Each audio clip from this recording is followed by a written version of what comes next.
Hello ladies and gentlemen, and welcome to my high round camping strategies. This is my top 5 spots on the Eisendrache. I have a playlist on all high round tips and tricks, so check it out in the description below. But number 5, the gondola. So this is actually really good for the fuses. If you pick up a fuse, you can get an instant gondola. You don't have to run halfway around the map to get that gondola. You can also see all of the power drops that get dropped, those green glowing orbs that we all love with max ammos, nukes and everything when we're trying to get to high rounds. And you have a good distance as well. You've got plenty of room to back up. Now the only problem with this I find is there's no emergency exit, and I actually find the zombie spawn rate is a lot slower because it's taken a while for them to get to you, for you to kill them and then them to spawn again, and it can get a bit visually boring, just that big grey room that you're staring at.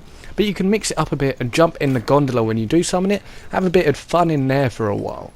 But moving on to number 4. So the clock tower, this is a very popular one, but I'm not a massive fan of it because it's very risky. If you get backed up too much, the zombies will jump up on the stairs or they will jump up on the platform above you, and you can get them come up behind you, and as I said, it is a bit risky. But you also miss out on power drops because zombies that get killed outside of the room by the storm, you won't see those power drops. But it does have a fast spawn rate for zombie killing.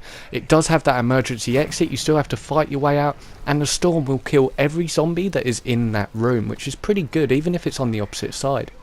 Number 3, the 115 well. Now this is actually really good funnel system because only 2 zombies can get through at a time. You also have the anti-gravity, which slows them down a lot. No matter how fast they're running, it's going to slow them down. You also have a very fast spawn rate, and you have that well that you can jump up as an emergency exit. The only problem I find with it is you miss out on a lot of power drops because all the zombies that are getting killed, most of them are to the right and the left of the wall, so you can't actually see those power drops and you risk losing out on a lot of max ammos. You also have a very short distance, which means you have to be very careful, and it can be very risky at times. But moving on to number 2, so these are the jump pads. Now personally I find this very visually boring because you're just in this big white bubble with usually one zombie floating in the air right in front of you like that, so it can be a bit boring visually, but it has a good emergency exit. You can just jump out. It's got a good funnel system. If there's a frozen zombie, none can get past it, and you can see all the power drops. It's got brilliant distance, and obviously you've got that rocket shield that you can pick up nice and easily close by, and you just want to jump back and forth using these jump pads in emergency situations, so it's really useful like that. But moving on to my favourite one, so this is in the control room up the stairs. Now you can actually do it on either side of the stairs, but I prefer it on this side because most of the zombies come from the undercroft, and that way you can see them clearly, and like that bomb there, you can just make sure you can see all the power drops nice and easily. Now make sure you keep the doors upstairs closed because otherwise you'll have zombies jump upstairs and come from the doors upstairs. So you have to keep those doors closed. But this has a really good funnel system. It is wider, but I actually find it works really well. If you stay on one side of the stairs, the left of where I am, so you're against the barrier, what I do is I actually let the zombies hit me when I have things like Widow's Wine. What this does is it freezes the zombies, and it creates almost like a legit pile-up system.